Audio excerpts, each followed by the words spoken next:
Ada bekas luka pedang di antara kedua alis Dugunian, dan darah mengalir di pipinya.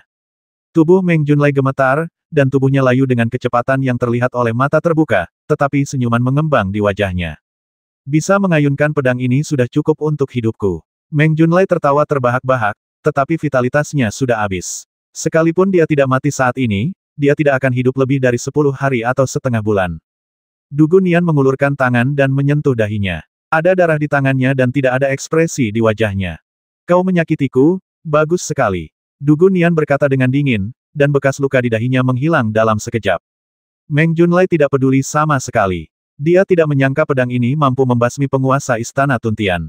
Selama dia bisa melukai pihak lain, Meng Junlai akan merasa puas. Bagaimanapun, ada kesenjangan di antara keduanya. Sekalipun Meng Junlai memegang pedang Taiyuan di tangannya, dia tidak akan mampu menutupi kesenjangan alam ini. Kau memang orang yang kuat, tapi aku pun bisa melukaimu. Ada orang-orang di paviliun Fengjianku yang bisa membasmimu. Meng Junlai tertawa dan menatap Dugunian. Sudah selesai. Pedangmu milikku. Dugunian tidak mempedulikan kata-katanya dan mengulurkan tangannya. Titik titik titik. Titik titik titik. Pedang Taiyuan mulai bergetar hebat.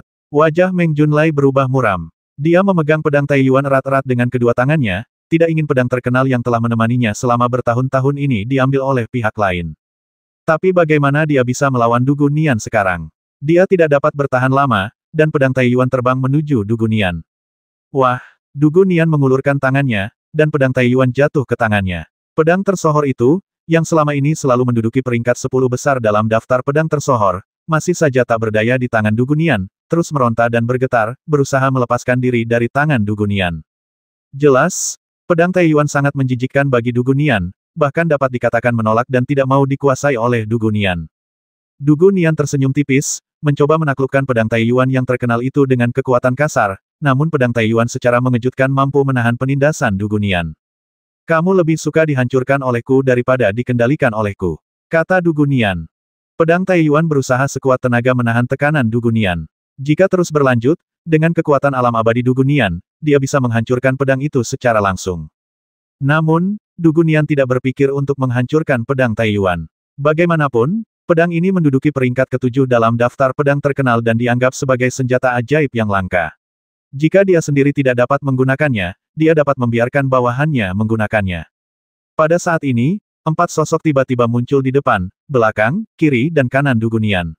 Setiap sosok memegang pedang panjang dan menyerang Dugunian bersama-sama. Keempat orang ini muncul sangat tiba-tiba, dan masing-masing dari mereka sangat kuat. Aura kuat yang terpancar dari pedang di tangan mereka tidak lebih lemah dari Taiyuan milik Meng Junlai. Dugunian mendengus dingin, dan kekuatan seorang pria kuat abadi meledak, langsung menjatuhkan keempat orang yang tiba-tiba muncul. Membasmi. Meski keempat orang itu berhasil dipukul mundur, mereka segera menyerbu lagi ke arah Dugunian. Dengan tenaga pedangnya, mereka menghadang laju mundur Dugunian. Tampaknya mereka ingin membasmi Dugunian langsung di sini. Dugunian sedikit mengernyit, dan pedang Taiyuan di tangannya tiba-tiba terbang dan menuju ke arah Meng Junlai. Pada saat yang sama, 4 orang juga datang untuk membasmi dari 4 arah. Dugunian tidak peduli dengan pedang Taiyuan dan hanya bisa menghadapi keempat orang yang tiba-tiba muncul ini. Tidak diragukan lagi bahwa keempat orang ini juga merupakan Master Paviliun Fengjian. Mereka telah mengintai di sekitar, menunggu untuk tiba-tiba menyerang dan membasmi Dugunian. Meng Junlai menantang Dugunian secara langsung hanya untuk menguras kekuatan Dugunian, dan juga untuk membuat Dugunian mengendurkan kewaspadaannya setelah mengalahkan Meng Junlai, memberikan keempat orang itu kesempatan yang lebih baik untuk berhasil.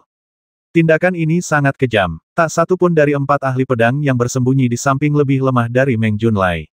Mereka berempat menyerang secara bersamaan ketika Dugunian lengah. Meskipun Dugunian adalah pria kuat abadi, dia benar-benar terkejut. Pengadilan kematian. Dugunian menghentakkan kakinya, dan semua yang ada di sekitarnya tampak membeku. Keempat orang itu pun terhenti, tak dapat bergerak ketika jaraknya hanya tinggal 2 atau 3 langkah dari Dugunian. Bagaimana ini mungkin? Terlihat keterkejutan di wajah keempat orang itu. Mereka tidak menyangka bahwa Dugunian ternyata memiliki kekuatan yang begitu mengerikan.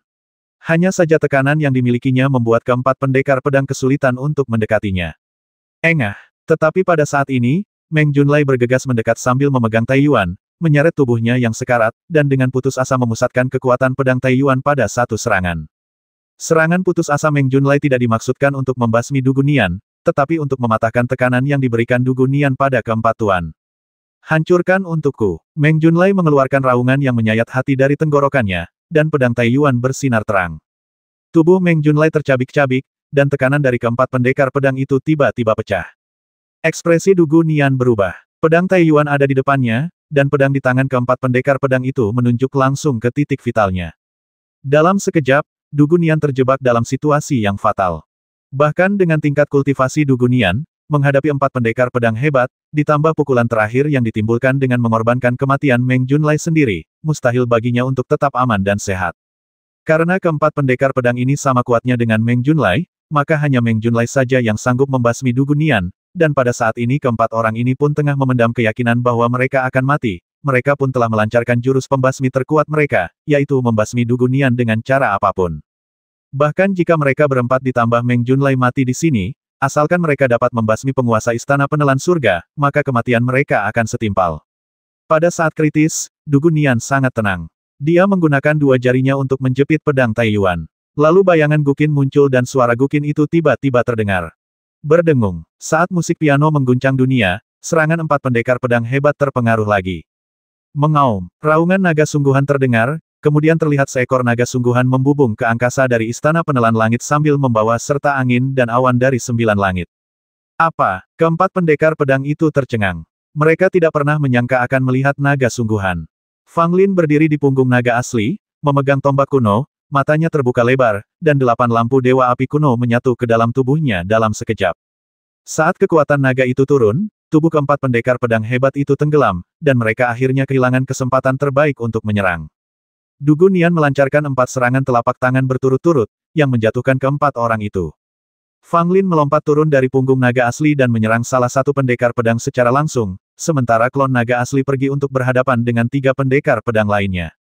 Haruskah kita mengambil tindakan? Namong Soujian memandang Silver Fox dan bertanya. Silver Fox tersenyum dan berkata, itu tidak perlu. Namun, saat Silver Fox baru saja selesai bicara, dia melihat sebuah bola mata diam-diam muncul di langit yang jauh, menatap Fang Lin dengan tatapan muram dan dingin. Reaksi Dugu Nian sangat tajam. Dia segera menyadari bola mata aneh itu dan wajahnya tiba-tiba menjadi serius. Kau menyembunyikan kepalamu dan memperlihatkan ekormu. Aku membiarkanmu lolos terakhir kali, tapi kali ini aku akan menangkapmu, tikus. Dugu Nian mencibir dan langsung menuju bola mata aneh itu. Dugu Nian mengarahkan jarinya, lalu cahaya merah berubah menjadi ribuan sinar jari, yang melesat menuju bola mata aneh itu. Bola matanya tertutupi darah dan pupilnya hitam pekat, yang terlihat sangat aneh. Ketika sinar jari yang tak terhitung jumlahnya menyerang, bola mata itu tiba-tiba berubah menjadi sosok misterius yang tersembunyi di dalam kabut tebal. Sosok misterius itu mengulurkan telapak tangannya, dan tiba-tiba muncul jejak telapak tangan berwarna emas, bagaikan gunung besar yang menghalanginya. Ledakan. Semua sinar jari jatuh pada telapak tangan emas itu, bagaikan meteorit yang menghantam tanah, menimbulkan suara yang menggetarkan. Dugu Nian diam-diam muncul di belakang sosok misterius itu dan mengulurkan tangan langsung ke arah pria misterius itu. Namun saat dia menyentuh pria misterius itu, ekspresi Dugu Nian sedikit berubah, dan tangannya benar-benar menembus tubuh pria misterius itu. Titik. Hantu. Dugu Nian terkejut dan dapat merasakan bahwa pria misterius itu ada di belakangnya. Wah, tanpa ragu-ragu, Dugu Nian berbalik dan menamparkan pria misterius itu. Pada saat ini, seluruh tubuh Dugu Nian bergetar hebat dan dia mundur beberapa langkah. Pria misterius itu tidak jauh lebih baik keadaannya, dia juga mundur 5 atau 6 langkah, tetapi kabut di tubuhnya masih ada. Alam abadi. Dugu Nian sedikit mengernyit. Dari pertarungan telapak tangan tadi, dia telah menyimpulkan bahwa lelaki misterius ini pasti memiliki tingkat kultivasi alam abadi. Namun, ketika dia memikirkan tentang kultivasi abadi orang ini, Dugu Nian merasa berat di hatinya. Karena saat ini di 9 negara dan 7 lautan tersebut, hanya ada beberapa orang kuat abadi di tempat terbuka. Qi Hai awalnya memiliki seorang wanita berpakaian hitam, tetapi sekarang dia telah ditangkap oleh istana penelan surga dan ditekan dalam tubuh naga sejati dan belum dibebaskan. Di antara 9 negara, Dongji Tianwang adalah orang yang benar-benar melangkah ke alam abadi selangkah demi selangkah, dan Dongji Tianwang juga merupakan orang dari era ini, bukan peninggalan zaman kuno. Yang satunya lagi adalah Dugu Nian sendiri. Tentu saja, Demon Saint Qitian yang merupakan outlier tidak masuk hitungan. Namun sekarang, seorang pria kuat di alam abadi tiba-tiba muncul secara misterius, dan Dugu Nian tidak dapat menilai seberapa kuat orang ini. Siapa kamu? Dugu Nian bertanya dengan dingin, dengan cahaya berkedip di matanya. Dia ingin menggunakan teknik pupil untuk melihat wajah sebenarnya dari pria misterius ini. Pria misterius itu tidak mengatakan apa-apa dan menyerang Du Gunian lagi.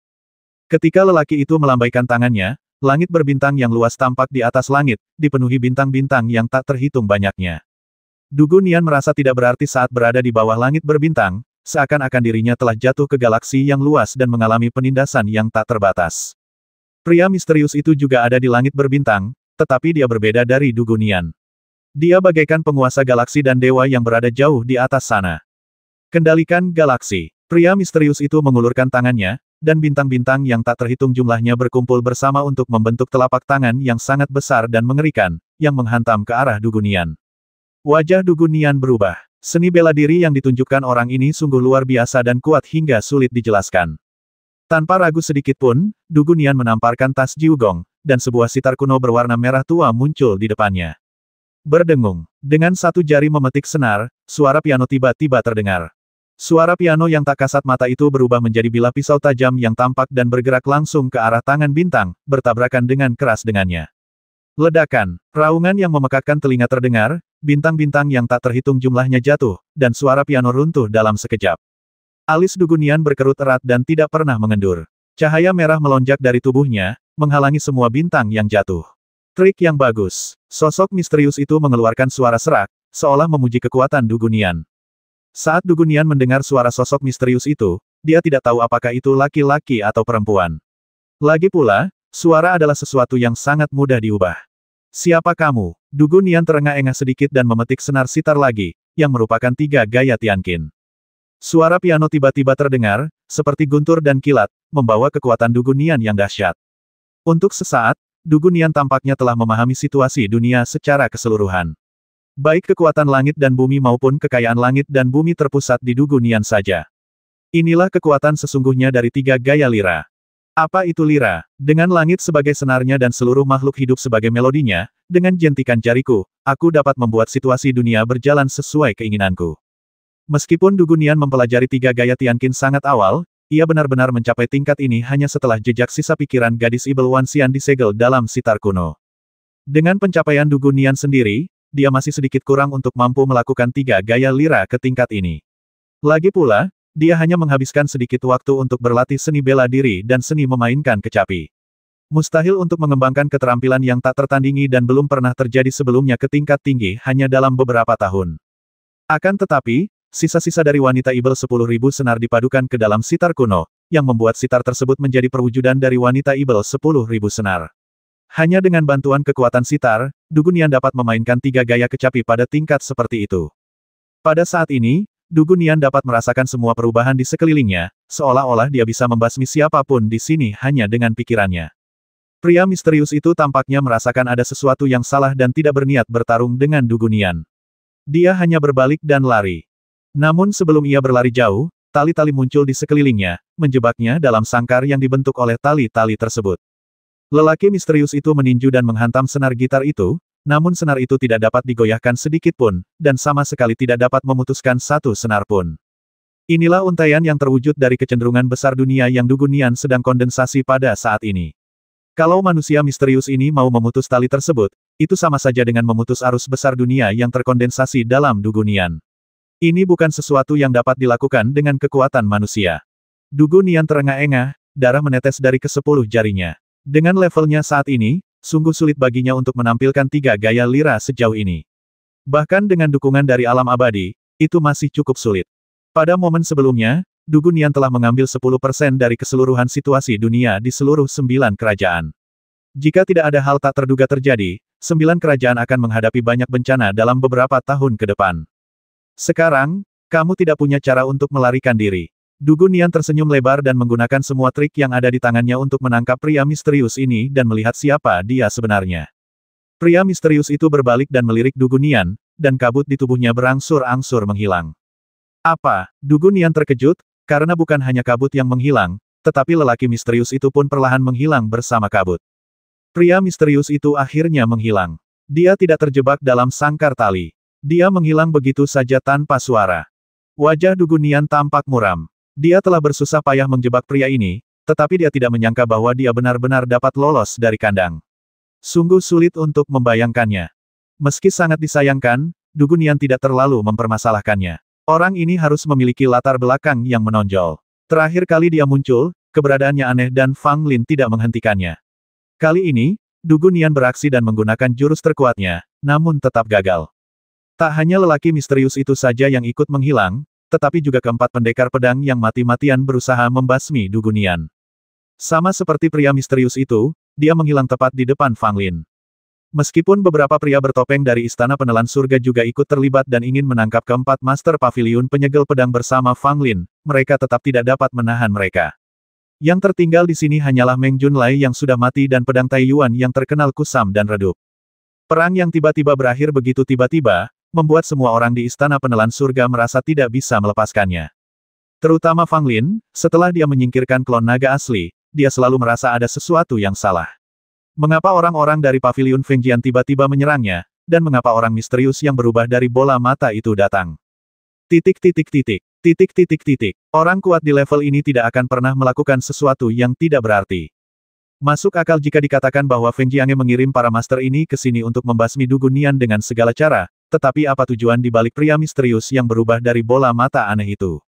Apakah orang ini berasal dari Hidden Killing Hall atau Sealing Sword Pavilion merupakan pertanyaan yang sulit dijawab. Pria misterius ini menampakkan diri saat berbagai pihak tengah mengepung Istana Tuntian. Sekarang Pavilion Fengjian mengambil tindakan terhadap Istana Tuntian, orang ini muncul lagi. Siapa dia? Fang Lin melirik Du Gunian dengan kekhawatiran yang tak dapat disembunyikan di wajahnya. Meskipun Du Gunian sekarang memiliki kekuatan abadi dan memegang kendali Istana Penelan Surga dengan banyak guru di bawah komandonya, bahaya yang dihadapinya juga lebih banyak dari sebelumnya.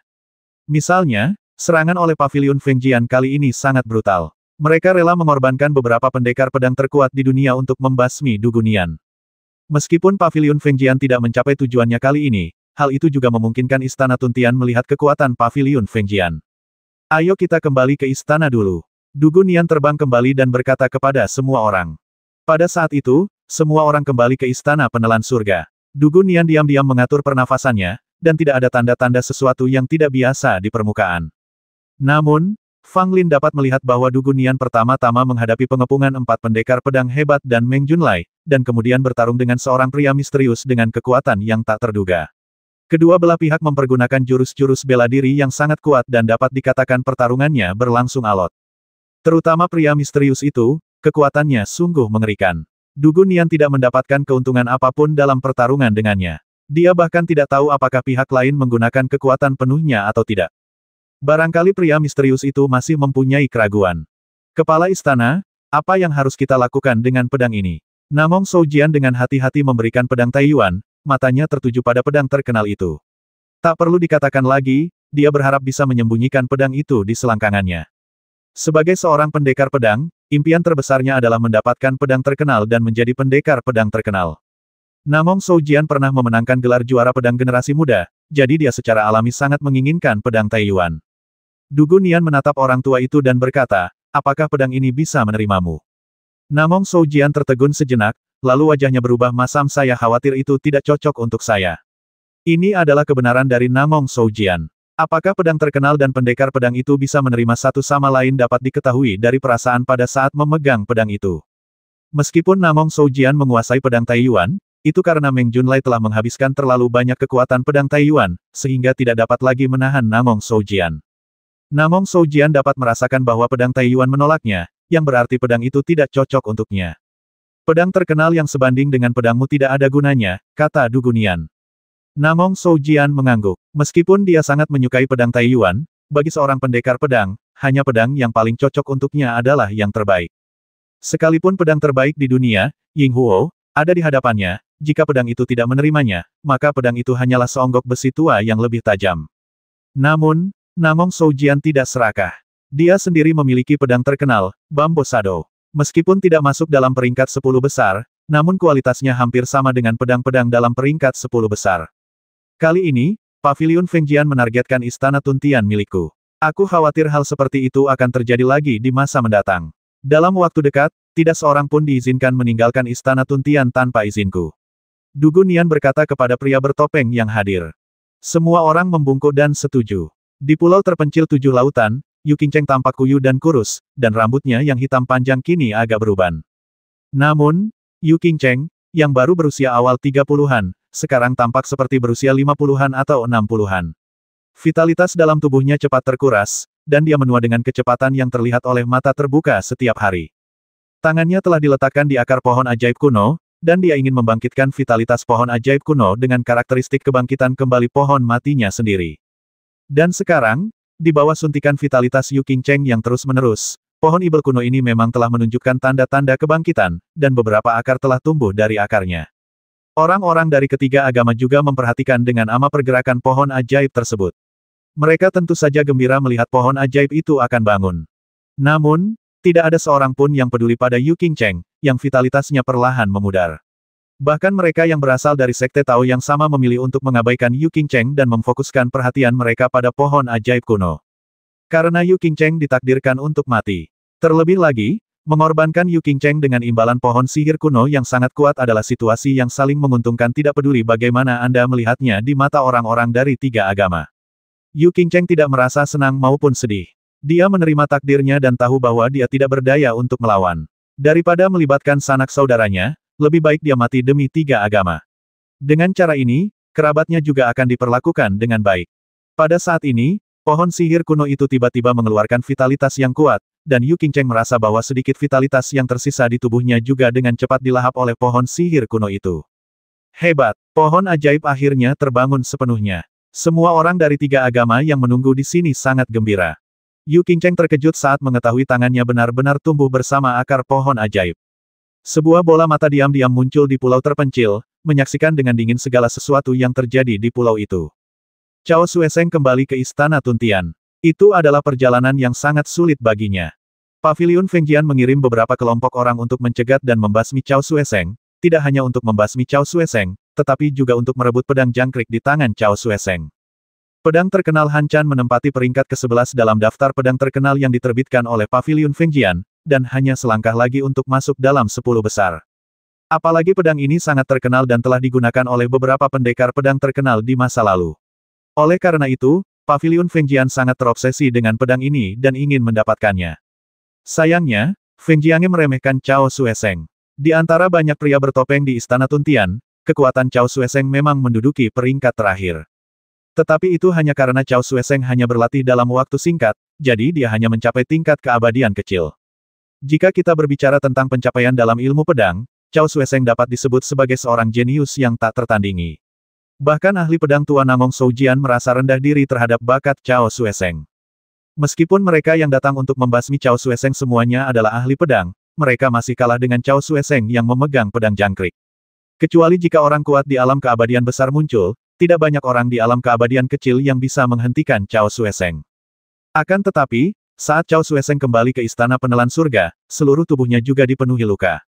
Penyergapan yang paling berbahaya terjadi saat ia hendak memasuki lapangan es Arktik dan tiba-tiba diserang oleh seorang pria. Kalau saja Cao Xueseng tidak menggunakan karakteristik pedang jangkrik untuk menimbulkan getaran dahsyat di padang es Arktik, sehingga orang-orang di Istana Penelan Surga dapat mengetahui pergerakannya dan keluar menyelamatkannya tepat waktu, Cao Xueseng pasti akan kesulitan untuk kembali ke Istana Penelan Surga hidup-hidup. Di sebuah ruangan rahasia yang sunyi di Istana Penelan Surga, Fang Lin dan Du Gunian berdiri berdampingan, memandangi kepala manusia yang tertekan di sana. Ini adalah kepala seorang wanita. Meskipun hanya kepalanya yang tersisa, dia masih hidup. Tentu saja ini adalah kepala wanita yang berpakaian hitam. Dalam pertempuran di utara jauh, dia dipenggal oleh Du Gunian dan Fang Lin. Semenjak itu, kepalanya ditekan dalam tubuh naga sejati hingga baru-baru ini dikeluarkan oleh Fang Lin. Ini adalah orang yang sangat berbahaya dan juga orang yang sangat penting. Alasan Fang Lin menahannya di sini adalah karena dia berharap untuk mengetahui beberapa hal yang ingin dia ketahui dari lubuk hatinya yang terdalam. Wanita berpakaian hitam itu menatap Fang Lin dan Du Gunian dengan kebencian yang mendalam di matanya. Sekarang kau sudah berada di tangan kami, jika kau ingin tetap hidup, sebaiknya kau jawab apapun yang aku minta. Fang Lin berkata perlahan. Wanita berpakaian hitam itu tersenyum dingin. Baiklah, apa yang ingin kau ketahui? Aku bisa menceritakan semuanya padamu. Fang Lin dan Du Gunian saling berpandangan. Mereka tidak menyangka wanita ini akan begitu kooperatif. Siapa kamu? Fang Lin bertanya langsung. Dia sangat khawatir dengan identitas wanita berpakaian hitam itu. Terlebih lagi, ketika dia masih di Sekte Zixia di tahun-tahun awalnya, Fang Lin sudah tahu tentang keberadaan wanita berpakaian hitam. Tampaknya orang ini juga memiliki hubungan dengan Istana Dansheng. Ketiga agama sangat menghormatinya, yang menunjukkan bahwa wanita berpakaian hitam itu memiliki asal-usul yang luar biasa. Aku hanyalah orang miskin yang telah ditindas selama 10.000 tahun. Apakah kau masih ingin tahu? Wanita berpakaian hitam itu tertawa meremehkan dirinya sendiri. Ekspresi wajah Fang Lin kosong awalnya, kamu memintaku untuk mencari seseorang dari Istana Dansheng, dan mengatakan bahwa kamu memiliki kebencian yang mendalam terhadap Istana Dansheng. Lalu, apa hubunganmu dengan Istana Dansheng? Hahaha, jadi kamu masih ingat ini. Kupikir kamu sudah melupakannya sejak lama. Wanita berpakaian hitam itu tertawa, dengan nada sarkasme. Fang Lin sedikit mengernyit, jangan bicara omong kosong. Tidak ada gunanya aku memberitahumu dendam apa yang ada antara aku dan Istana Dansheng. Jika kau ingin tahu, kau bisa bertanya kepada orang-orang yang tersisa di Istana Dansheng. Mungkin mereka akan memberitahumu, kata wanita berpakaian hitam. Fang Lin mengangguk, tidak menyangka orang ini akan benar-benar memberitahunya. Mengenai sisa-sisa Istana Dansheng, Fang Lin secara alami akan mencarinya. Terlepas dari persahabatan masa lalunya dengan Istana Dansheng atau karena mengetahui apa yang terjadi di masa lalu, dia harus menemukan sisa-sisa Istana Dansheng. Lalu siapa yang menekan kamu? Fang Lin bertanya. Ketika wanita berpakaian hitam itu mendengar pertanyaan ini, ekspresinya menjadi ganas dan matanya penuh dengan kebencian. Dasar jalang otang pembawa sial. Wanita berpakaian hitam itu berkata sambil menggertakkan giginya. Fang Lin menatapnya dan menjadi semakin penasaran dengan kekuatanmu. Aku mampu menekanmu selama 10.000 tahun. Ini bukan sesuatu yang bisa dilakukan orang biasa. Haha, jalang itu bukan orang biasa. Tidak ada seorang pun di dunia ini yang bisa membasmi jalang itu kecuali yang kuat di alam kehormatan bela diri. Wanita berpakaian hitam itu meraung. Ketika Fang Lin mendengar ini, ekspresinya menjadi sedikit aneh. Apakah tidak ada seorang pun di dunia ini yang dapat membasmi seorang wanita, selain seorang jago bela diri? Mengapa ini kedengarannya sangat mirip ibu saya Bai Qingsui? Namun, Fang Lin tetap tenang dan berkata, mengapa orang yang sedang kamu bicarakan itu menekan kamu? Wanita berpakaian hitam itu tersenyum dingin dan melirik Dugun Nian di samping Fang Lin dengan tatapan main-main. Jika ada wanita lain yang datang untuk merebut suamimu, apa yang akan kamu lakukan? Wanita berpakaian hitam itu bertanya pada Dugun Nian. Dugun Nian sedikit mengernyit basmi dia. Benar, tapi sayangnya wanita itu berhati lembut saat itu. Dia tidak membasmiku, tapi hanya menindasku. Wanita berpakaian hitam itu tertawa. Itu adalah tawa yang sangat indah, tetapi sekarang dia hanya memiliki kepala yang tersisa, yang membuatnya tampak semakin aneh. Setelah mendengar ini, Fang Lin sudah mengerti sedikit, dan ekspresinya sangat aneh. Setelah semua keributan itu, ternyata wanita berpakaian hitam itu adalah orang yang ditekan oleh ibunya Bai Qingsui di Gua Kuno Sekte Xixia. Alasan untuk menekannya adalah karena wanita berpakaian hitam itu ingin bersaing dengan ibunya untuk mendapatkan ayahnya, Fang Qingye. Mulut Fang Lin berkedut dan keringat muncul di dahinya. Dia benar-benar tidak menyadari bahwa ayahnya begitu populer. Gadis Ibel Wanxian mati demi ayahnya selama bertahun-tahun dan masih belum bisa melupakannya. Dia mencoba untuk tetap tinggal di dunia. Wanita berbaju hitam ini juga ditindas selama 10.000 tahun oleh ibunya Bai Qingsui karena ayahnya. Namun, Fang Lin juga percaya bahwa ayahnya mungkin tidak memiliki perasaan romantis terhadap Wanxian Yaonu maupun wanita berbaju hitam. Memikirkan hal ini, Fang Lin tidak bisa menahan perasaan sedikit simpati terhadap wanita berpakaian hitam itu. Dia memang agak menyedihkan karena tergila-gila pada Fang Qingye, tetapi berakhir seperti ini. Tetapi siapakah yang dapat menjelaskan dengan jelas urusan dunia ini, khususnya tentang cinta antara pria dan wanita? Hal yang sama berlaku untuk Fang Lin sendiri. Tak ada wanita yang dapat menarik perhatiannya. Dia hanya memiliki perasaan terhadap Dugun Nian, tetapi ini membuat wanita seperti Long Zixin sedih. Apa hubungan antara ketiga agama tersebut dengan Anda? Melihat Fang Lin tetap diam, Dugun Nian bertanya. Tiga agama, mereka tidak lebih dari boneka yang didukung oleh beberapa orang besar atas kemauan mereka sendiri. Namun, tiga agama menyembunyikan banyak rahasia, beberapa di antaranya bahkan tidak saya ketahui. Mengenai hubungan saya dengan tiga agama, biar saya katakan begini, beberapa orang pertama dalam tiga agama berasal dari generasi yang sama dengan saya, kata wanita berbaju hitam. Berapa banyak orang penting? Orang penting seperti apa? Fang Lin tidak dapat menahan diri untuk bertanya. Wanita bergaun hitam itu tersenyum menghina mereka hanya beberapa pengecut. Mereka cukup kuat, tetapi mereka menjadi pengecut pada saat kritis. Fang Lin mengerutkan kening. Wanita berpakaian hitam itu tidak berbicara dengan jelas, dan sulit mengatakan apakah yang dikatakannya benar atau salah. Siapa saja tokoh besar yang Anda sebutkan? Fang Lin terus bertanya. 8 kaisar yang tak tertandingi. Saya khawatir hanya sedikit orang di era ini yang mengenal 8 orang ini, kata wanita berbaju hitam. 8 kaisar yang tak tertandingi. Ada sedikit keraguan di mata Fang Lin. Dia belum pernah mendengar tentang 8 kaisar yang tak tertandingi. Fang Lin yakin bahwa tidak ada yang namanya 8 kaisar yang tak tertandingi di kehidupan sebelumnya. Mereka mungkin adalah tokoh yang muncul setelah dia meninggal saat memurnikan pil reinkarnasi hidup dan mati. Saya khawatir tidak banyak orang di 9 kerajaan yang mengetahuinya, tetapi di 7 lautan dan 3 agama, pasti ada banyak buku kuno yang mencatat kisah 8 kaisar yang tak tertandingi. 3 agama juga didukung oleh 8 kaisar yang tak tertandingi.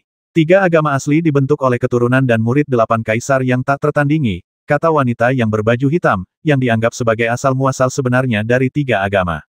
7 lautan dan 3 agama mempunyai sejarah yang lebih panjang dari 9 kerajaan, karena pada akhir zaman dahulu kala, 3 agama sudah mempunyai prototipe, namun pada saat itu mereka belum menjadi 3 agama, melainkan hanya sekelompok pendekar yang melarikan diri dari sebuah bencana besar.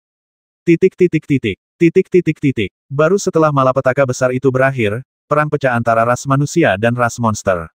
Para pejuang yang terhindar dari malapetaka diam-diam melarikan diri ke seberang lautan, sehingga membentuk pola awal 7 lautan dan 3 agama.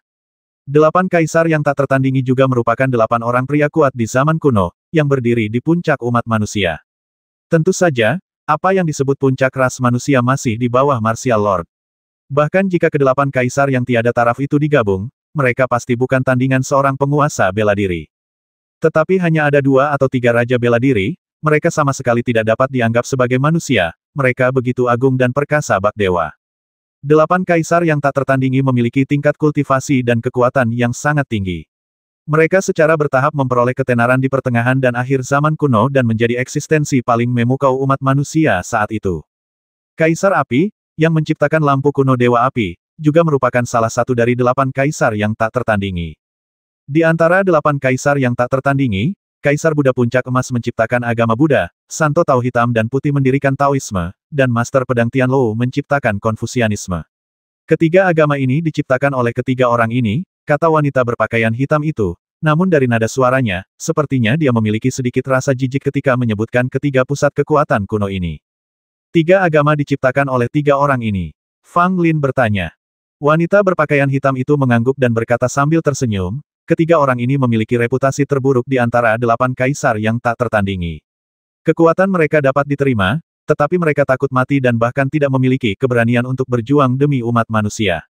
Mereka hanya bisa bersembunyi jauh bersama keturunan mereka.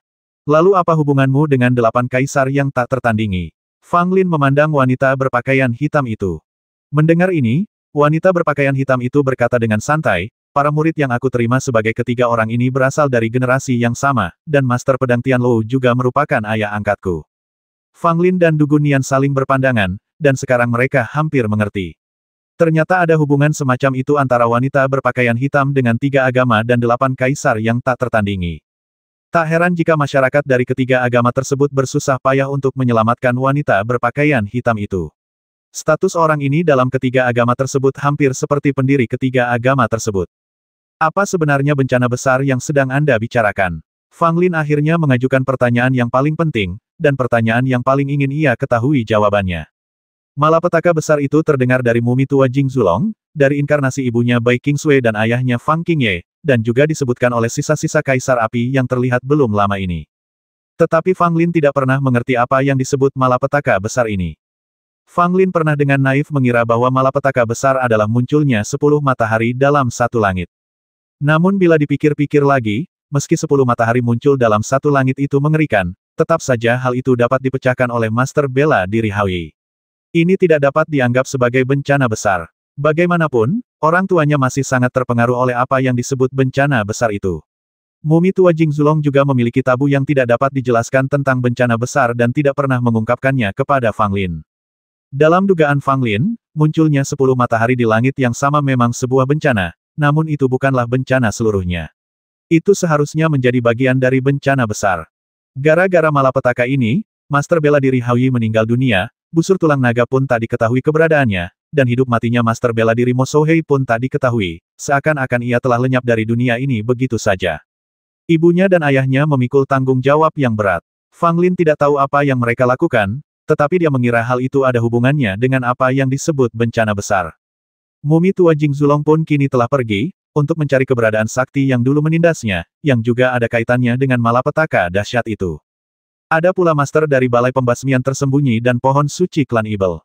Semua petunjuk ini tampaknya mengarah pada malapetaka besar itu, tetapi meskipun Fang Lin mengetahui semua ini, ia tetap tidak dapat mengetahui malapetaka apa itu. Dia benar-benar ingin mengetahui segalanya dan berharap ada seseorang yang dapat menceritakan semuanya kepadanya. Berbagai tanda dan petunjuk samar mengingatkan Fang Lin bahwa mungkin awal malapetaka adalah saat ia gagal memurnikan pil reinkarnasi hidup dan mati.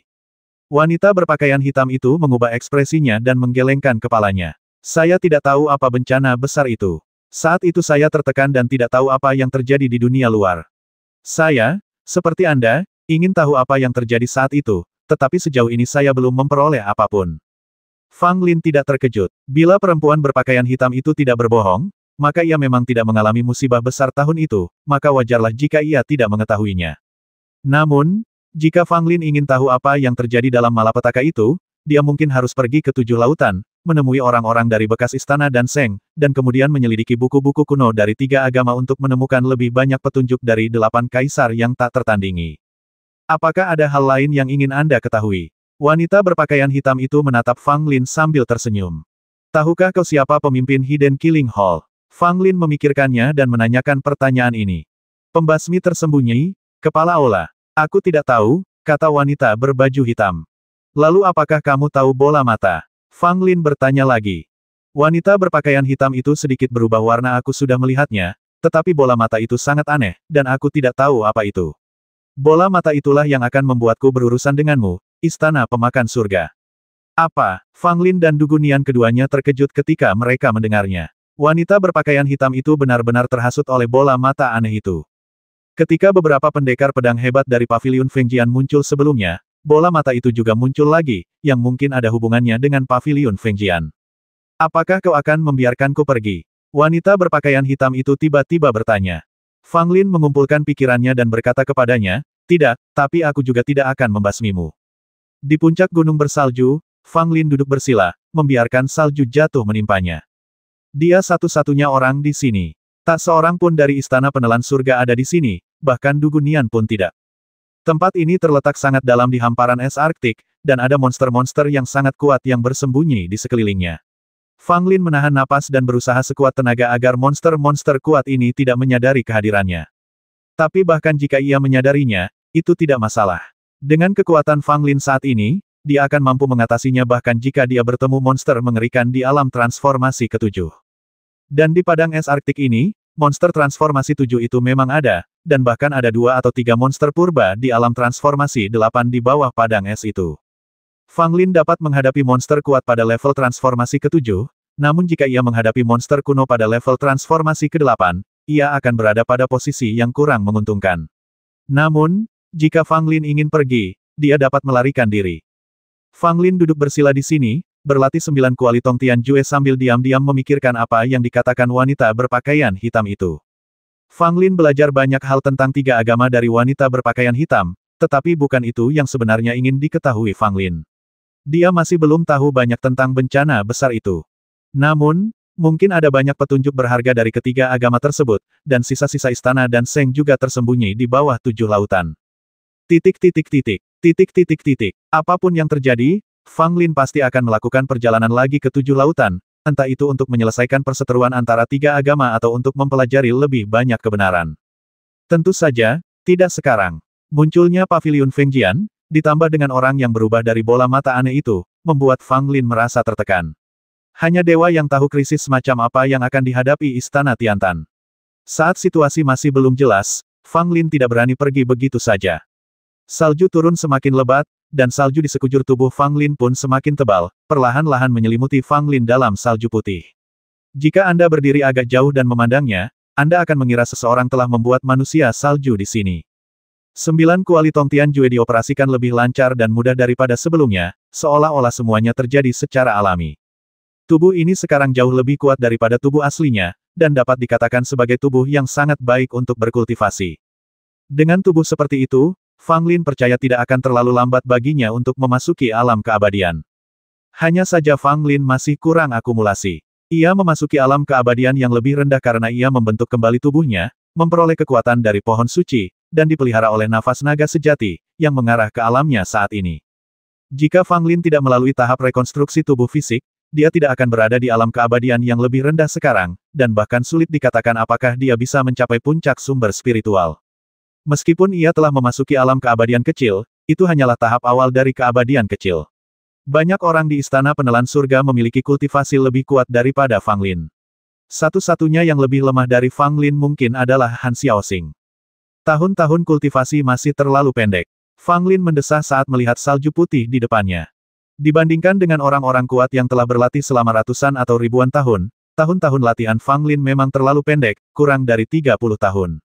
Belum lagi peninggalan-peninggalan kuno yang sudah berpraktik selama lebih dari 10.000 tahun. Masing-masing dari mereka memiliki kultivasi yang mendalam dan tidak sebanding dengan Fang Lin. Tentu saja, Fang Lin telah mencapai alam keabadian rendah dalam waktu kurang dari 30 tahun berlatih, yang cukup untuk mempermalukan para pendekar yang telah berlatih selama ribuan tahun dan nyaris tidak mencapai alam keabadian rendah. Hanya saja, berlatih dalam jangka waktu lama juga ada kelebihannya, yakni fondasinya sudah cukup dan akumulasinya sudah mantap. Fang Lin menarik napas dalam-dalam, mengeluarkan tungku alkimia dari tas 9 istana, dan mengaktifkan 9 kuali Tong Tianjue, menyerap energi kuali murni di tungku alkimia ke dalam tubuhnya. Tungku alkimia tingkat tinggi ditutupi retakan dalam waktu kurang dari 1 jam, menjadi tidak berguna sama sekali, bahkan tidak ada sedikit pun jejak energi kuali yang tersisa. Saat Fang Lin melambaikan tangannya, tungku alkimia berubah menjadi abu, menyatu dengan salju putih di langit, tidak bisa dibedakan satu sama lain. Bahkan setelah menyerap tungku alkimia unggul, kultivasi Fang Lin hanya meningkat sedikit. Dia telah mencapai alam keabadian, dan sudah sangat sulit untuk membuat kemajuan. Ini karena Fang Lin sedang berlatih seni surgawi 9 kuali. Jika seorang prajurit biasa, akan memakan waktu hampir sepanjang hidupnya untuk mencapai tingkat ini. Akan sangat sulit baginya untuk membuat kemajuan lebih lanjut. Fang Lin tidak dapat menahan diri untuk tidak mendesah, berlatih bela diri sangatlah sulit, sedangkan berlatih alkimia jauh lebih mudah. Tiba-tiba, seseorang berjalan di depan Fang Lin. Angin dan salju sangat kencang. Pria itu memegang payung hitam di tangannya dan langkahnya mantap dan rapi. Dia tampak seperti seorang pria. Ketika dia berada 10 langkah dari Fang Lin, dia berhenti. Payung hitam menutupi wajahnya, jadi Fang Lin tidak bisa melihatnya dengan jelas. Fang Lin menyipitkan matanya dan menunjukkan tatapan waspada. Ini bukan tempat yang sembarangan orang bisa datangi, dan Istana Penelan Surga ada di dekatnya. Orang ini bisa datang ke sini. Entah dia adalah anggota Istana Penelan Surga, atau kekuatannya tak terduga dan dapat menghindari mata dan telinga Istana Penelan Surga. Fang Lin merasa bahwa orang ini kemungkinan adalah yang terakhir. Siapa kamu? Fang Lin tidak berdiri, tetapi bertanya dengan dingin. Lelaki itu masih belum memperlihatkan wajah aslinya, dan berkata dengan suara agak pelan, kamu tidak mengenalku. Fang Lin mengerutkan kening karena aku tidak mengenalmu, apa yang ingin kamu lakukan di sini? Pria yang memegang payung tersenyum lembut, saya ingin datang dan berbicara dengan Anda. Fang Lin berkata tanpa ekspresi, saya sudah menyelesaikan 2 kalimat saya. Anda bisa pergi sekarang.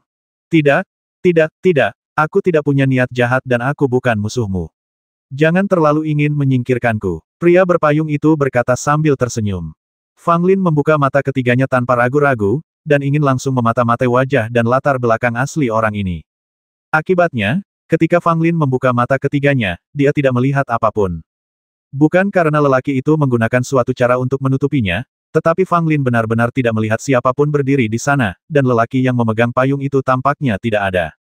Tetapi lelaki itu jelas berdiri di sana, tetapi mata surgawi Fang Lin tidak dapat melihatnya. Itu sungguh aneh. Jangan melihatnya, bahkan jika kamu melihatnya, itu tidak akan masuk akal. Pria yang memegang payung itu berkata sambil tersenyum tipis. Kewaspadaan Fang Lin meningkat pesat. Orang ini mungkin bukan tubuh aslinya, tetapi ilusi.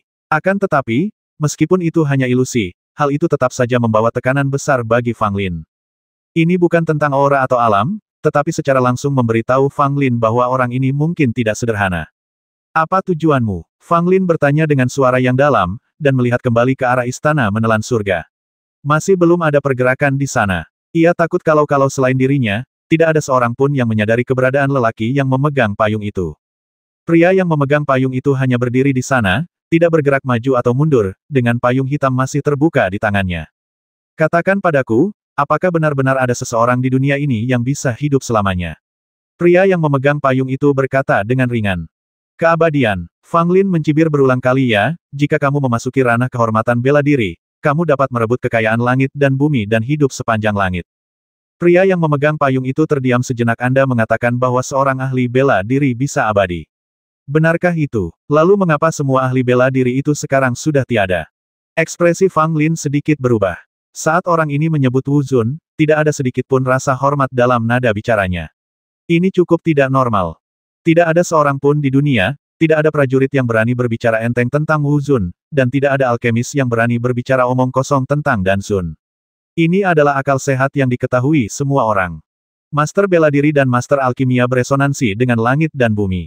Jika orang awam menyebutnya dengan santai atau tanpa rasa hormat, mereka akan dihukum oleh langit dan bumi. Kembali di istana Zhenbei, Ling Zhongri, jenius alkimia dari keluarga Ling, membanggakan diri di depan banyak alkemis, mengatakan bahwa ia akan menjadi master alkimia di masa depan. Namun, sebelum dia bisa menyelesaikan kata-katanya, dia dihukum oleh langit dan bumi. Dia muntah darah dan pingsan, yang merusak fondasinya dan hampir membuatnya lumpuh. Tetapi orang di depannya tidak menunjukkan rasa hormat ketika berbicara tentang Wu Zun, seolah-olah dia berbicara tentang orang biasa. Namun meski begitu, lelaki yang memegang payung itu tidak menerima hukuman apapun dari langit maupun bumi, seolah-olah kekuatan misterius langit dan bumi itu mengabaikan lelaki itu. Seorang master bela diri juga akan mati, tetapi rentang hidupnya sangat panjang sehingga tidak dapat dijelaskan. Namun, akan ada saat ketika rentang hidupnya berakhir. Pada saat itu, tubuhnya akan runtuh dan jiwanya akan menghilang. Tidak peduli seberapa kuat seorang master bela diri, dia akan menghilang di antara langit dan bumi, kata lelaki yang memegang payung dengan nada yang sangat tenang. Fang Lin tetap diam. Sebagai seorang Dan Zun di kehidupan sebelumnya, dia secara alami dapat memahami apa yang dikatakan pria dengan payung itu. Memang benar, meski seseorang mencapai level Martial Lord, itu tidak abadi. Umurnya begitu panjang sehingga tidak dapat dihitung, tetapi tetap ada akhirnya. Saat rentang kehidupan tiba, tubuh akan membusuk, jiwa akan menghilang, dan Wu Zun juga akan mati. Tidak seorang pun dapat menahan laju waktu. Fang Lin berkata tanpa pikir panjang. Ya, waktu adalah yang paling kuat. Bahkan orang kuat seperti Wu Zun pada akhirnya akan tunduk pada waktu. Segala sesuatu di dunia ini akan berlalu seiring berjalannya waktu, kata pria yang memegang payung. Nada suaranya tidak setenang sebelumnya, melainkan penuh emosi. Fang Lin telah mengawasi pria yang memegang payung, dan tentu saja dia ingin melihat wajahnya, tetapi payung hitam itu selalu sedikit miring, menghalangi pandangan Fang Lin, jadi dia tidak dapat melihatnya sama sekali. Apa sebenarnya yang ingin kamu katakan? Fang Lin bertanya sambil mengerutkan kening. Pemegang payung mendesah pelan, saya hanya ingin mendapat inspirasi dari Anda. Inspirasi? Inspirasi seperti apa yang Anda inginkan? Fang Lin mengerutkan kening lebih dalam, dengan sedikit keraguan di matanya. Tidak apa-apa, kamu tidak perlu terlalu khawatir. Pria yang memegang payung tersenyum tipis. Fang Lin mendengus dalam hatinya, kalau saja aku tahu latar belakangmu, aku pasti sudah melompat dan menjepitmu ke tanah serta menghajarmu. Apakah kamu mencoba mempermainkanku di sini? Tahukah kamu bagaimana cara mencapai keabadian? Pertanyaan tiba-tiba dari pria payung itu membuat Fang Lin tampak sedikit jelek. Aku tidak tahu apa-apa. Fang Lin berkata dengan marah, hampir seperti mengumpat. Jangan bersemangat, menurutku kamu harus tahu. Pria yang memegang payung itu berkata dengan penuh arti. Jantung Fang Lin berdebar kencang saat mendengar ini. Apa artinya ini? Apa yang perlu saya ketahui? Apa yang perlu Anda ketahui? Tahukah Anda jalan menuju keabadian? Fang Lin sedang kesurupan. Metode apa yang dapat ia gunakan untuk mencapai keabadian? Dalam kehidupan sebelumnya, dia mencoba memurnikan pil reinkarnasi hidup dan mati. Itu adalah tindakan gila dan petualangan yang tak terbayangkan. Tujuan dari penyempurnaan pil reinkarnasi hidup dan mati adalah untuk melampaui batasan kehidupan dan kematian, menyingkirkan nasib reinkarnasi, dan membuatnya sedemikian rupa sehingga langit dan bumi tidak dapat menahan masa hidup seseorang. Bahkan jika tahun-tahun berlalu, seseorang tidak akan pernah mati. Inilah niat awal Fang Lin dalam memurnikan pil reinkarnasi hidup dan mati, yang akan diminum oleh orang tuanya. Namun, pada saat-saat terakhir sebelum keberhasilan, sebuah kecelakaan terjadi. Fang Lin melihat seorang pria di sumur ramuan jurang, yang menjatuhkan tungku ramuan, menyebabkan ramuan hidup dan matinya gagal. Saya tidak tahu apa yang sedang Anda bicarakan. Fang Lin menanggapi dengan dingin. Pria yang memegang payung tidak banyak bicara, dan tampaknya ingin berhenti di situ saja. Tetapi kata-katanya telah membuat Fang Lin sangat sensitif. Dia selalu merasa bahwa pria yang memegang payung itu mengenalnya dengan sangat baik. Anda orang yang sangat menarik. Mungkin kita bisa bertemu lagi segera, kata pria yang memegang payung. Fang Lin berdiri dan berjalan ke arahnya. Pria yang memegang payung tidak bereaksi dan membiarkan Fang Lin berjalan ke arahnya. Ketika Fang Lin hendak menyentuh orang ini, sosok pria yang memegang payung tiba-tiba menjadi ilusi. Benar saja, kamu hanyalah ilusi. Fang Lin berkata dengan dingin. Tidak ada cara lain. Aku tidak punya pilihan selain melihatmu seperti ini. Pria yang memegang payung itu berkata tanpa daya. Siapa kamu? Fang Lin bertanya sambil menggertakkan giginya. Pria yang memegang payung menggelengkan kepalanya waktu akan memberitahu Anda jawabannya. Setelah berkata demikian, sosok lelaki yang memegang payung itu menghilang. Anda telah memutus siklus kehidupan dan kematian. Suara terakhir dari lelaki yang memegang payung itu terdengar bagaikan guntur, membuat Fang Lin tertegun di tempatnya. Siapa dia? Wajah Fang Lin tampak muram. Mungkinkah kata-kata terakhir lelaki berpayung itu sebelum dia menghilang memberitahunya bahwa dia mengetahui rahasia dua kehidupanku sebagai manusia? Tapi bagaimana ini mungkin? Fang Lin tidak berani memikirkannya, karena rahasia dua kehidupan seharusnya hanya diketahui oleh orang tuanya. Siapa orang yang memegang payung ini? Bagaimana mungkin mengetahui hal tersebut? Akan tetapi, pria yang memegang payung itu telah menghilang, dan bahkan jika Fang Lin ingin menanyainya lagi, dia tidak lagi mempunyai kesempatan. Jika orang ini adalah musuh, saya khawatir akan ada masalah besar. Fang Lin berkata pada dirinya sendiri. Dia sudah khawatir, dan kemunculan tiba-tiba pria berpayung serta kata-katanya membuat hati Fang Lin semakin berat. Saya menatap langit dan melihat salju masih turun dan tidak akan berhenti sepanjang tahun. Fang Lin merasa mungkin ada sepasang mata yang menatapnya dengan dingin. Bahkan saat dia menjadi Dan Zun di kehidupan sebelumnya, mata ini masih ada. Di sebuah kota kecil di perbatasan timur negara Tang, ada beberapa kota yang dijaga ketat di mana sejumlah pakar top negara Tang tinggal. Setelah mengalami perang brutal antara kedua tempat, kota kecil ini baru saja didirikan belum lama ini. Tujuannya adalah untuk memperingatkan ketiga agama dan menjaga mereka agar tidak menyerang 9 negara lagi dengan niat jahat. Pada hari ini, kabut naik dari luar negeri, dan cuaca cerah selama beberapa hari berturut-turut. Beberapa orang tua di kota tahu bahwa setelah cuaca cerah dan kabut tebal dalam waktu lama, hari-hari berawan pasti akan datang. Di tengah kabut putih tebal, raungan setan yang sepertinya berasal dari zaman kuno mengguncang seluruh kota. Tidak bagus. Banyak penguasa kota ketakutan dan terbang ke udara sambil menatap tajam ke arah laut. Tanaman merambat yang tebal dan aneh melesat keluar dari kabut putih dengan kecepatan yang mencengangkan, dan tubuh para prajurit Tang yang tidak sempat bereaksi tertusuk satu demi satu.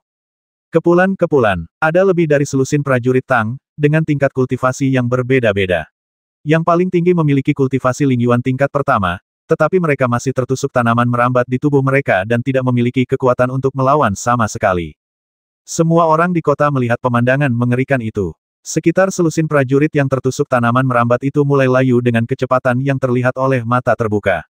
Mereka berkedut di sekujur tubuh dan mengeluarkan erangan menyedihkan, seakan-akan daging dan darah mereka cepat terkuras habis. Apa-apaan benda ini? Li Jianshan memegang tombak emas hitam dan menyaksikan semua yang terjadi sambil mengerutkan kening. Li Jianshan adalah orang dengan tingkat kultivasi tertinggi di kota kecil ini. Dia telah mencapai alam puncak sumber spiritual. Dia hanya tinggal selangkah lagi untuk menyentuh ambang keabadian kecil. Li Jianshan juga memiliki peluang yang sangat bagus untuk memasuki alam keabadian dan menjadi dewa abadi tertinggi lainnya di kerajaan Tang. Lagi pula, Li Jianshan tidak setua itu, dan dalam hal hubungan darah, dia memiliki hubungan dengan keluarga kerajaan dinasti Tang. Terus terang saja, dia adalah kerabat kerajaan. Oleh karena itu, Li Jianshan memenuhi syarat untuk duduk di kota kecil ini dan memimpin semua prajurit Tang di kota itu. Pada saat ini, Li Jianshan sedikit bingung. Meskipun kota kecil ini dekat dengan laut, kota ini selalu damai sejak perang antara kedua tempat tersebut. Apa yang terjadi hari ini? Mengapa ini terjadi tiba-tiba? Tuan, mari kita selamatkan orang-orang dengan cepat, kata bawahannya kepada Li Jianshan. Li Jianshan mengangguk, memegang tombak emas hitam dan bergegas maju dengan sekelompok prajurit di bawah komandonya, mencoba memotong tanaman merambat aneh ini dan menyelamatkan sekitar selusin prajurit. Hasilnya, lebih banyak tanaman merambat tiba-tiba tumbuh keluar dari kabut putih di luar. Meskipun semua orang telah mengambil tindakan pencegahan, 7 atau 8 orang masih tertusuk oleh tanaman merambat itu, dan tubuh mereka mulai layu seperti belasan orang sebelumnya. Pada titik ini, para pejuang yang awalnya ingin menyelamatkan orang-orang tidak berani bertindak gegabah. Ini hanyalah masalah hidup dan mati. Begitu tubuh mereka tertusuk tanaman merambat aneh itu, mereka tidak akan dapat melepaskan diri. Li Jianshan tampak cemas. Dia tidak ingin melihat anak buahnya terhisap sampai mati oleh tanaman merambat itu. Setelah ragu sejenak, dia menggertakkan giginya dan menyerbu maju tanpa rasa takut. Dentang, tombak emas hitam itu menusuk keras pada pohon anggur, namun tak disangka pohon anggur itu sangat kuat, dan Li Jianshan tidak dapat memotong pohon anggur itu meskipun telah berusaha sekuat tenaga. Sebaliknya, Li Jianshan sendiri terguncang ringan oleh tanaman merambat itu, dan dia beserta senjatanya terlempar mundur. Terdengar suara mendesing di samping telingaku, dan sebatang pohon merambat terbang melewati Li Jianshan dengan berbahaya, hampir melilit Li Jianshan dari kepala sampai kaki ke sebuah tongkat haus manisan. Kalau saja Li Jianshan tidak kuat dan cepat tanggap, serta tidak memutar tubuhnya dengan kuat saat tanaman merambat itu terbang, dia pasti akan mengalami nasib yang sama seperti sebelumnya. Li Jianshan ketakutan dan berkeringat dingin. Tanaman merambat ini tidak hanya tumbuh dengan cepat, tetapi juga sangat kuat sehingga tombak emas hitamnya pun tidak dapat memotongnya. Apa yang harus dia lakukan? Pergi dan laporkan pada atasan secepatnya. Li Jianshan berteriak pada salah satu anak buahnya. Pria itu segera menggunakan slip komunikasi giok untuk melaporkan apa yang terjadi di sana kepada wali kota-kota besar terdekat. Li Jianshan membuka mata spiritualnya dan ingin menggunakan kekuatan mata spiritualnya untuk melihat apakah ada sesuatu yang aneh dalam kabut putih tersebut. Sekilas, Li Jianshan melihat pohon ibel yang mengerikan dan menyeramkan mengambang di atas laut. Pada batang pohon itu, terdapat wajah-wajah manusia yang mengerikan meliuk-liuk, dan tanaman merambat menjulur dari puncak pohon. Monster macam apa ini? Li Jianshan terkejut. Dia dianggap orang yang berpengetahuan luas, tetapi dia belum pernah melihat pohon ajaib seperti itu sebelumnya. Pohon jahat itu tampaknya telah merasakan pengawasan Li Jianshan, dan semua wajah di pohon itu mengeluarkan raungan melengking. Sesaat suara gemuruh itu mengguncang langit dan disertai kekuatan aneh. Li Jianshan menjerit, darah mengucur dari mulut dan hidungnya, jelas terluka oleh raungan pohon jahat. Para prajurit lain di kota itu bahkan lebih menderita. Para pendekar di bawah alam linggu tewas di tempat, 7 lubang di tubuhnya meledak total, dan kematiannya amat menyedihkan. Dalam waktu singkat, ribuan orang tewas di kota itu, semuanya adalah prajurit di bawah alam tulang roh, belum lagi orang-orang biasa yang tidak memiliki kultivasi. Setengah dari penduduk biasa di kota kecil itu meninggal. Para prajurit di atas alam tulang roh masih bisa bertahan, tetapi dilihat dari penampilan mereka, mereka terluka parah. Pohon ibel hanya meraung, dan lebih dari separuh penduduk kota mati. Kalau meraung lagi, aku takut seluruh kota akan dibantai. Tuan kota, apa yang harus kita lakukan? Semua prajurit yang masih hidup di kota berkumpul di sekitar Li Jianshan. Li Jianshan menyeka darah dari sudut mulutnya, pandangannya masih kabur. Dia baru saja menerima benturan paling kuat, jadi cederanya paling serius. Setelah melihat situasi di kota di bawah, mata Li Jianshan melebar dan dia hampir muntah darah. Ia memandang para prajurit yang tubuhnya tertusuk tanaman merambat itu. Mereka telah tersedot hingga kering, hanya lapisan kulit yang menutupi tulang-tulang mereka. Mereka tampak sangat mengerikan. Li Jianshan menggertakkan giginya dan matanya berubah merah sepenuhnya. Inilah kota yang dijaganya. Meski hanya kota kecil, dia memiliki rasa tanggung jawab yang kuat. Begitu banyak orang meninggal di kota itu. Bagaimana mungkin dia, sebagai penguasa kota, punya muka untuk hidup di dunia? Kamu bawa orang-orang ke kota dan kabur dari kota, aku akan tinggal di sini. Li Jianshan berkata dengan suara rendah. Ketika bawahan mendengar ini, mereka semua terkejut. Tuan kota, mari kita melarikan diri bersama. Ya, tidak perlu tinggal di sini dan mati. Tuan kota, tolong jangan bertindak berdasarkan dorongan hati. Li Jianshan sangat keras kepala. Dia menggelengkan kepalanya dan mengabaikan nasihat semua orang. Dia memegang tombak emas hitam dan terbang menuju laut di luar kota. Melihat hal ini, semua orang tidak berdaya, tetapi mereka tidak ingin tinggal di sini dan menunggu kematian, jadi mereka hanya bisa menggunakan tas hewan untuk membawa beberapa orang yang masih hidup di kota dan melarikan diri dari kota. Namun, masih terlalu banyak orang di kota itu, dan hanya beberapa ribu orang yang dapat dibawa pergi. Penduduk kota pun tahu bahwa bencana akan segera terjadi, sehingga mereka menyuruh anak cucu mereka untuk mengungsi, namun generasi tua tidak mengikutinya. Li Jianshan terbang keluar dari tembok kota, berdiri di udara di atas laut, mengepalkan tombak emas hitam di tangannya, dan menelan beberapa pil. Wus-wus. 3 tanaman merambat terbang mendekat. Li Jianshan tangkas dan cekatan dalam bertindak, mengayunkan tombaknya untuk menghalangi ketiga tanaman merambat itu. Membasmi. Saat berikutnya, Li Jianshan langsung menyerbu ke dalam kabut putih, ingin membasmi pohon jahat itu dengan nyawanya sendiri. Meskipun dia tahu harapannya kecil, Li Jianshan telah mengesampingkan hidup dan mati dan tidak takut lagi. Kepulan-kepulan, tanaman merambat yang lebat terbang ke arahnya, dan Li Jianshan sama sekali tidak mampu menghalanginya. Tangan, kaki dan perutnya tertusuk tanaman merambat itu. Pada saat kematiannya, Li Jianshan mengeluarkan raungan paling keras dalam hidupnya, dan menggunakan sisa tenaganya, dia menikamkan tombak emas hitam dengan ganas ke wajah manusia di pohon ibel. Tombak emas hitam tidak mampu melukai pohon ajaib sama sekali. Li Jianshan tersenyum pahit, tetapi dia tidak menyesali kematiannya. Dahulu kala, bahkan jauh sebelum zaman dahulu kala, monster dan binatang buas menjelajahi dunia dan menjadi penguasa sejati. Ras manusia masih merupakan ras yang lemah dan diperlakukan sebagai makanan oleh monster kuat yang tak terhitung jumlahnya. Dan di era yang mengerikan itu, muncullah pohon ibel yang sangat menakutkan, yang melahap segalanya dan mengubahnya menjadi kekuatannya sendiri. Tak peduli apakah ia manusia atau monster, selama ia makhluk hidup, ia tak akan bisa lolos dari pemangsanya. Kemunculan pohon ajaib menjerumuskan bumi ke dalam bencana.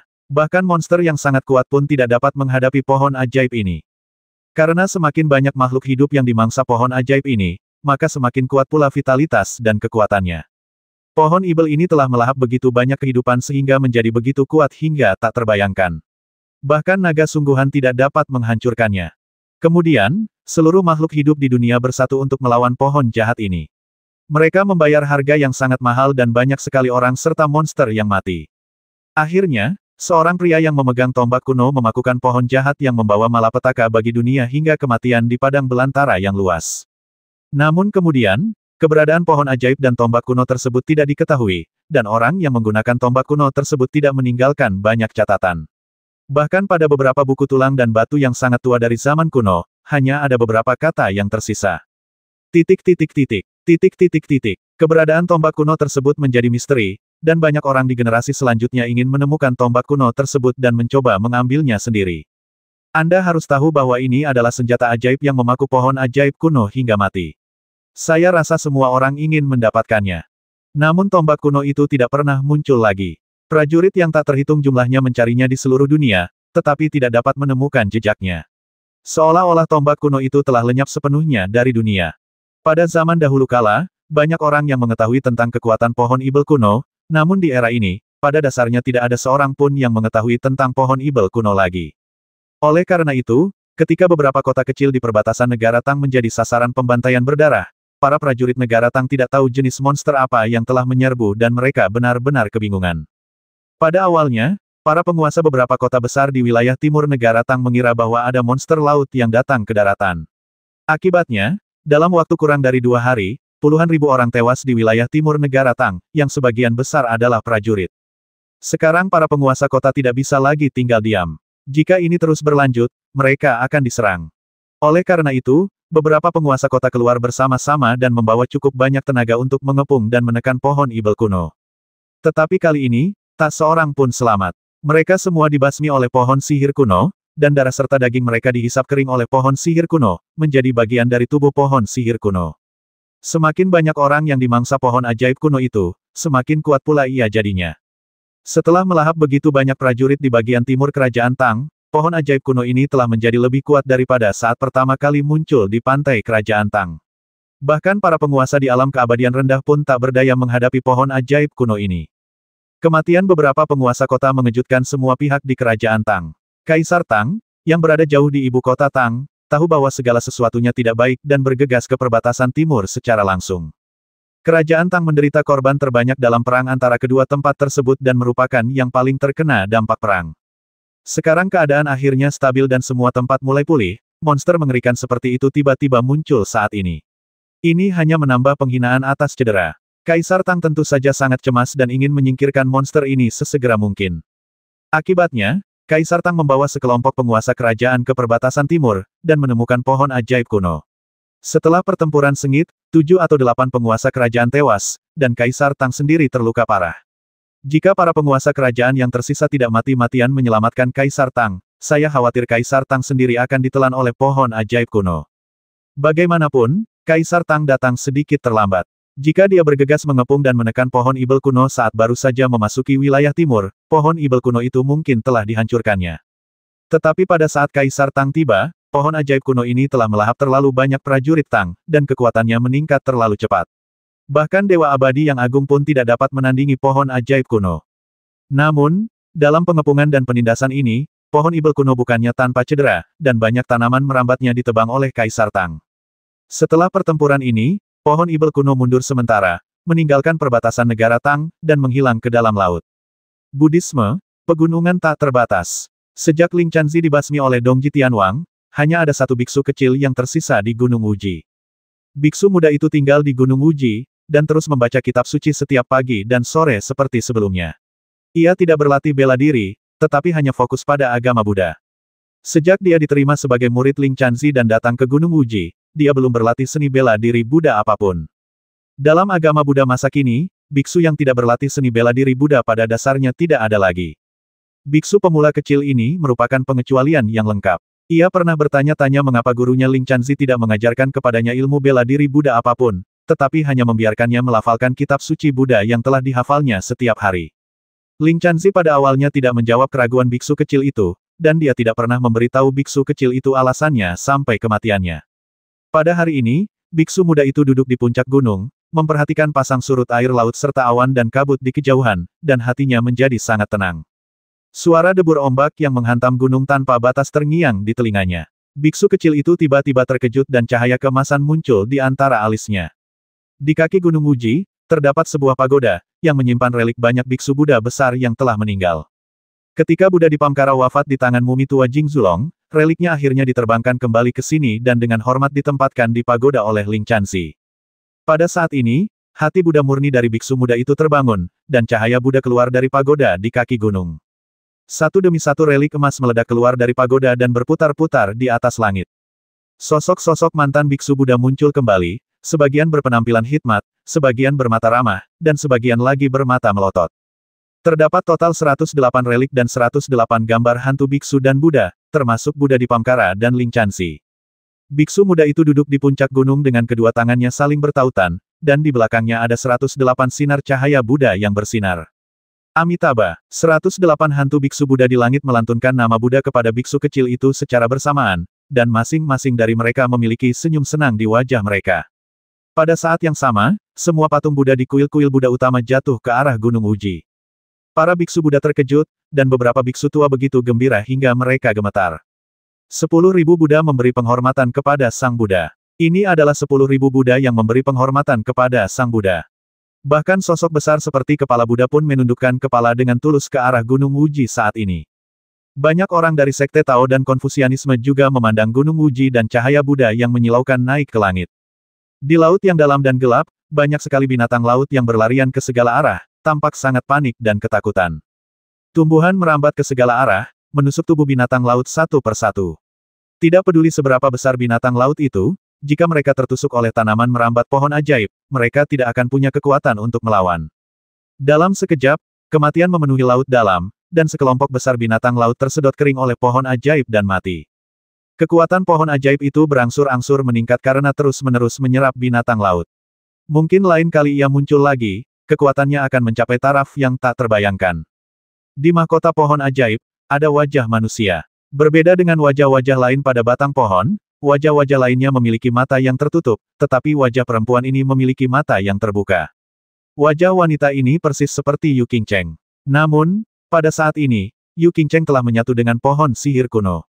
Tepatnya, tubuh Yu Qingcheng ditelan oleh pohon ajaib, tetapi dia tidak dihisap hingga kering oleh pohon ajaib seperti orang lain.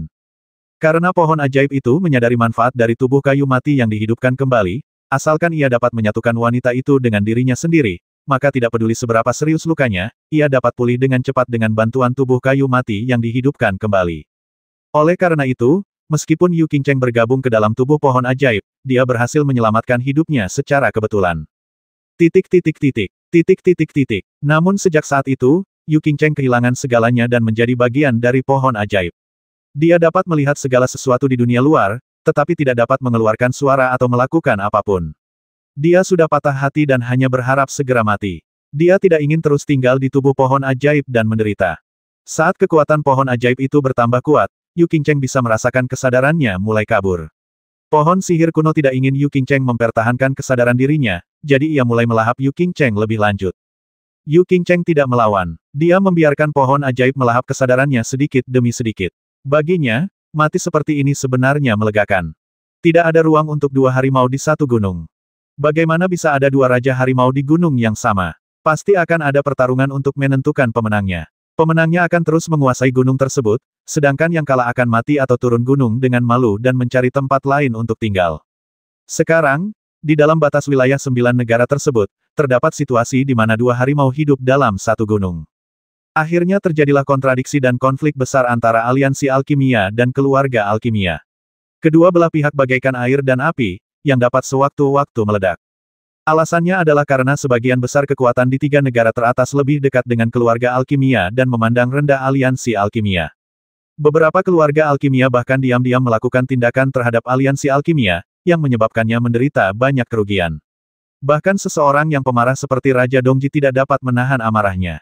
Long Xingtian telah menahan banyak keluarga alkimia, agar tidak memiliki konflik dengan Liga Alkimia, apalagi menargetkan Liga Alkimia. Namun, dengan begitu banyak keluarga alkimia, selalu ada satu atau dua yang diam-diam menimbulkan masalah. Raja Dongji kini tengah giat membangun aliansi alkimia. Dia tidak hanya mengusir semua ahli pil racun, dia juga dengan sopan mengundang kembali banyak alkemis generasi tua. Hasilnya, kemunduran aliansi alkimia berangsur-angsur mereda, dan mulai kembali ke jalurnya. Dalam keadaan seperti itu, bagaimana Raja Dongji bisa mentolerir kejahatan rahasia keluarga Dandao? Oleh karena itu, Raja Dongji sangat marah dan pergi mengunjungi keluarga alkimia tersebut secara langsung. Anda harus tahu bahwa Dongji Tianwang sekarang adalah satu-satunya orang kuat abadi di 9 negara. Tidaklah berlebihan jika dikatakan bahwa dia saat ini merupakan orang terkuat di antara umat manusia. Karena Raja Timur berkunjung langsung, semua keluarga alkimia tentu saja takut. Saat kejadian itu terjadi, semua orang mengira Raja Dongji akan menelan amarahnya, namun di luar dugaan, Raja Dongji tidak memilih untuk menelan amarahnya kali ini, melainkan ingin memberi peringatan kepada keluarga alkemis. Long Xingtian pada awalnya tidak tahu apa-apa. Ketika dia mengetahui bahwa Dongji Tianwang telah mengunjungi beberapa keluarga alkimia, dia secara tidak sadar berpikir bahwa Dongji Tianwang ingin menargetkan keluarga alkimia. Oleh karena itu, tanpa mengklarifikasi masalah tersebut, Long Xingtian langsung pergi mengunjungi Dongji Tianwang, dan kedua pemimpin bernegosiasi secara langsung. Hasil negosiasi itu tentu saja tidak menyenangkan. Raja Dongji berharap Long Xingtian dapat kembali ke Liga Dan, sementara Long Xingtian secara langsung membujuk Raja Dongji untuk meninggalkan Liga Dan memilih untuk pensiun. Tentu saja mereka tidak dapat sepakat dalam hal ini, sehingga negosiasi ini tidak membuahkan hasil apapun. Setelah itu, bentrokan antara aliansi alkimia dan keluarga alkimia menjadi semakin intens, dan Raja Dongji menutup mata dan tidak dengan sengaja memberlakukan batasan apapun. Raja Dongji telah lama ingin melakukan sesuatu untuk sepenuhnya membalikkan kemunduran Liga Dan sekarang waktunya hampir tiba. Akhirnya, ketika keluarga Dandao secara diam-diam mencoba menjegal aliansi Dan lagi, Raja Dongji secara langsung mengumumkan bahwa ia ingin melakukan konfrontasi langsung dengan keluarga Dandao.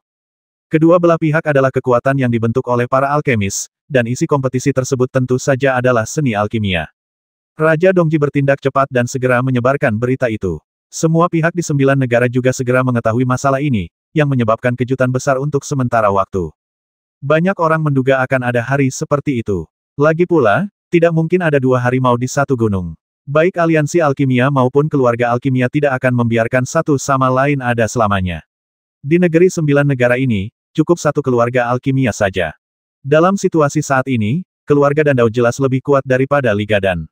Selain itu, banyak kekuatan di 3 negara atas yang sengaja mencoba mendekati keluarga Dandao, sehingga Liga Dan berada dalam situasi yang sulit. Raja Dongji juga memahami situasi Liga Dan saat ini, jadi dia hanya bisa memilih untuk mengambil inisiatif. Dia tidak akan pernah bisa bersaing dengan keluarga Dandao secara diam-diam, jadi dia hanya bisa menekan momentum keluarga Dandao dengan cara yang paling jujur. Yang mungkin. Di lobi keluarga Long Xingtian melihat deklarasi perang yang dikirim oleh Raja Dongji dan tak dapat menahan diri untuk berpikir keras.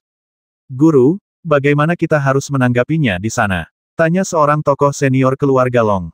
Long Xingtian mengerutkan kening, membaca deklarasi perang beberapa kali, dan menghela napas lega. Sebagai tanggapan terhadap Dongji, kami mengambilnya, kata Long Xingtian. Ya, seketika, para anggota senior keluarga Long mengambil tindakan. Long Xingtian mencibir sambil berpikir dalam hati, dalam kompetisi alkimia, para alkemis jenius yang dilatih oleh keluarga alkimiaku tidak kalah dengan para jenius aliansi alkimia milikmu yang selama ini tersembunyi. Keluarga Long menerima tantangan itu, dan aliansi alkimia serta keluarga-keluarga alkimia semuanya mengirimkan undangan, mengundang semua pasukan untuk datang dan menyaksikan pertempuran serta menjadi saksi. Bahkan Istana Penelan Surga pun mendapat undangan. Dan itu bukan hanya satu undangan, tapi 2 undangan. Keluarga Long mengirimkan 1 salinan, dan Liga dan juga mengirimkan satu salinan. Di Istana Menelan Surga, Fang Lin mengambil 2 undangan, melirik Dugu Nian, dan berkata sambil tersenyum kedua belah pihak akhirnya akan bertarung. Dugu Nian menerima undangan itu tanpa melihatnya, dan berkata, kamu dapat pergi ke sana atas nama Istana Penelan Surga kami.